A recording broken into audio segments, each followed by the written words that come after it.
and in this paragraph with a death wish. My name is Royal Flush, pardon my exit. Woo! Play the table, get your cards right. Hey yo, LAZ man, make sure y'all check out that new single from the rap legend Royal Flush featuring Nori. It's called Flush and Left Rack. You know it's fire. I'ma leave a link in the comments. And that's off that new Royal Flush album called The Sit Down.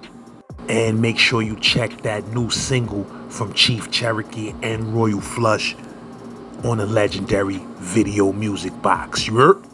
The single itself is called Video Music Box. It's the Henny Black, Chief of Royal Flush on the track. Hey yo, LAZ, this is a warning. There will be some stories and some guests on this channel that will be controversial and may stir up bad feelings and bad memories for some. That's not what we intend to do. What we doing on this channel over here is we digging into deep-rooted criminal psychology and getting to the understandings of this thing we call street life. But everything is predicated on something else, and I always wanted to find out what did he go through in his life to become what he was. You see, everybody had to go through something to become who they are. Everybody had a cold process. Every diamond has a cold process. You know what I'm saying? I just wanted to know the cold process of his, but I never found out.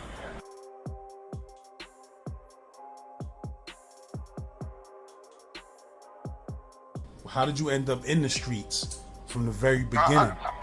I end up in the streets because, you know, the household that I grew up in, you know, my father he's dysfunctional. My father was abusive. You know, they said, if you raised in a zoo, man, you're going to become an animal. And I was raised in a zoo. My household was like a zoo, man. Everything, you know, abuse, mental abuse, physical abuse. That's what we went through in my household. So, you know, and from there, I went to the streets because I was looking for comfort. I was looking for like a family structure, what I didn't receive from the household. So I went to the streets looking for that family structure, you know, like so many of us do. Initially, it was just, you know, it was just regular dudes. It was just regular dudes, you know, hustling or whatever, boom, trying to get a couple of dollars. You know, it wasn't like the names, you know, the so-called names that's out there today. It was just regular dudes out there just trying to get a couple of dollars, just trying to survive the streets. We was trying to survive the streets. You know what I'm saying? So, and that was in Crown Heights? Yeah, it was in Crown Heights. You know, it was in Crown Heights. But we was like nomads. Growing up, we was like nomads. We moved everywhere. We lived in Crown Heights, Bedford-Stuyvesant, Brownsville. We was like, you know, we was dysfunctional. You know what I'm saying? My mother and father, they fought or whatever. My mother would move, take us, and we'd go somewhere else. You know, it was just definitely dysfunctional. So we everywhere. Like I live almost everywhere in Brooklyn. Well, how old was you when you ended up in Brownsville? I mean, like around Boo and all of them dudes. Like, what age was that? Maybe 17, around 17, 18. I was around them. Because I went to Jeff with his brother. I went to Jeff with his brother, and I started coming through with his brother. I started coming through Howard with his brother, and that became like my domain. Where you was living at when you was going to Jeff? I was living on Kingston Ave.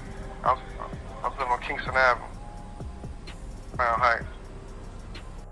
You know, a lot of dudes feared you, that you was around.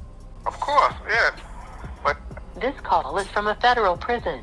Feared me because I didn't fear dying. You see, a lot of dudes who bust their gun, they was busting their gun back then. They ain't want nobody to bust their gun upon them because they feared dying. You know what I'm saying? Where I came from, the structure of my household, it's like the abuse and stuff like that. It already set my mentality for not caring about death. Because to me, death was better than living, because of the circumstances that I was brought up in. So a lot of guys, when I hit the streets, they feared me because they know I didn't fear dying. And if you come at me and miss me, I'm coming for you, but I'm not gonna miss. Was it drugs in your household too? Oh yes, it was dysfunction. It was every aspect of dysfunctional. My father was drug addict. My mother was an alcoholic. It was just very dysfunctional. It definitely was drugs, alcohol, everything.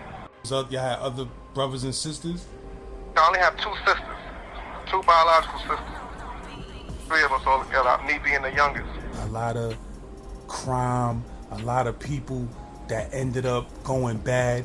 The reality was, man, it was drugs that ruined shit. Like my pops was getting high for a very serious part of my life growing up, and that shit made me mad. That shit just had me angry. And anger, right? See, anger turns into rage, right? And if you don't have the proper event, it turns into crime. It turns into hurt. You know what I'm saying? That rage can turn into hurting people. Because you know they say hurt people like to hurt people, and that's a true statement. So I understand your aspect of it because I lived the same thing. 2 prongs is gonna happen. Either you're gonna rebel against doing that to your son or your children, or you're gonna become the same thing that your father was. You see, and that's the detrimental part of where we come from. You see, a lot of people when I was growing up, they didn't have fathers and they wanted fathers. And at that time, I was saying, dang. Everybody wish they had a father, but I wish I didn't have a father at that time because of the abuse and stuff that my father was putting us through. You ended up bouncing, like you ended up running away? Yeah, what happened was I caught my mom's in the bed with another dude, you know what I'm saying, that wasn't my father. And I did some stuff to I took a hammer and I beat him viciously, and my mom's like called the police on me at a young age. And then that's when I went to the streets. I left her and I went to the streets. How old was you at that time, you said? At that time, I probably was like maybe 12, 13 years old. 12, 13 years old, yeah. So I took a hammer and, you know, you see somebody, you know, you think your mother's an angel, whether she is or she isn't, and you see another man having sex with her and stuff like that, it does something to a male mentality, a young boy mentality, especially because he's the protector of his mother. And, you know, and it hurted me because she defended him opposed to defending me, and I was defending her. So, you know, I left and I went to the streets. And you was just living in the streets at 12 years old? You went to a family member house?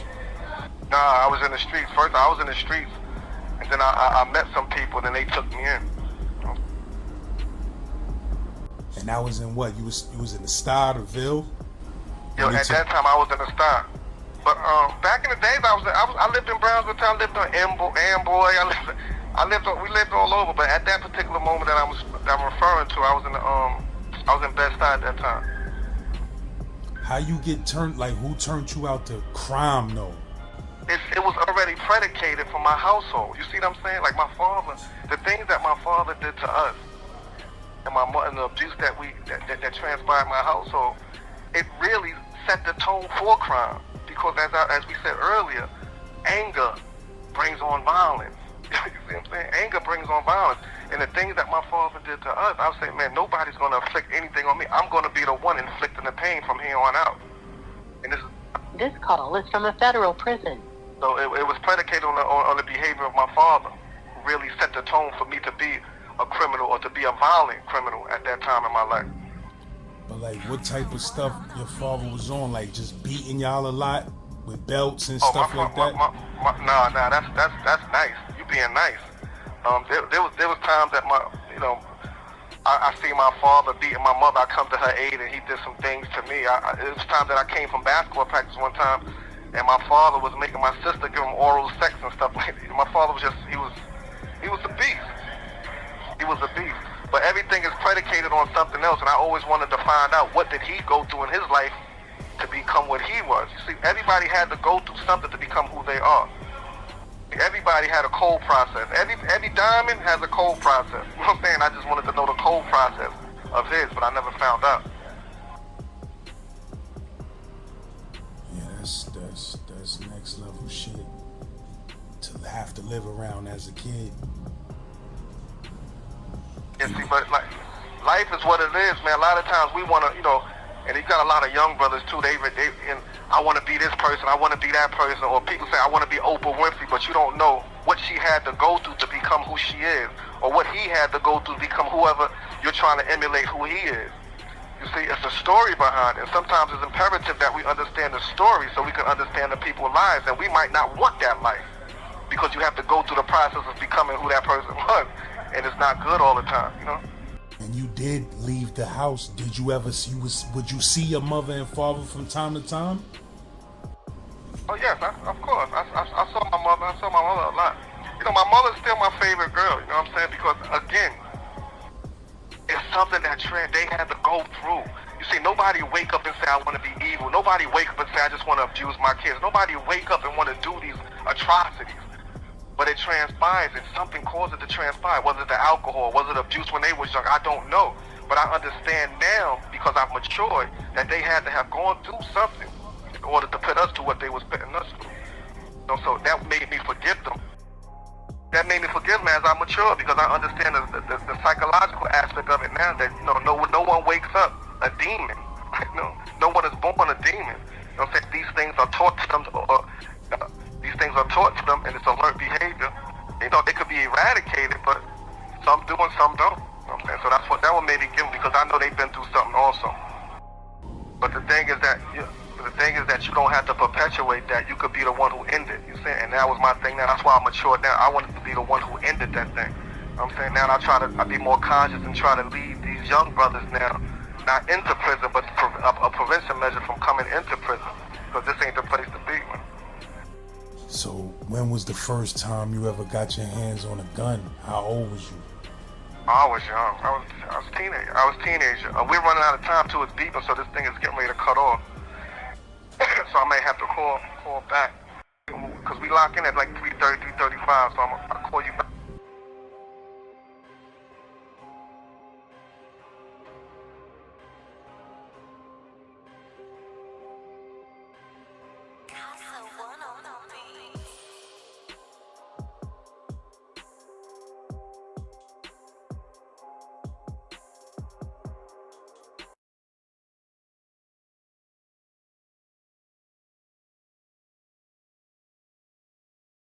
And in this paragraph with a death wish, my name is Roy Flush, pardon my exit. Play the table, get your cards right.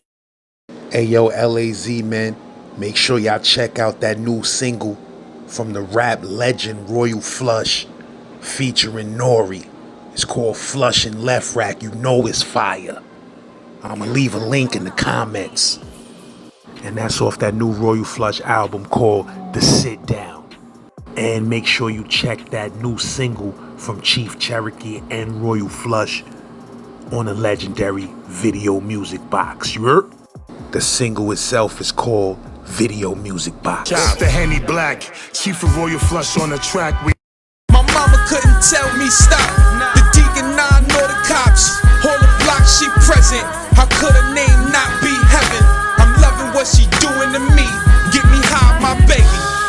Please. Yeah, mom, I love you, man. I can't give you up. Nah, I mean, too many good times together, man. Hey yo, if you want to hear the full song, the link is in the comment section. You heard, holla at me if you need a collab.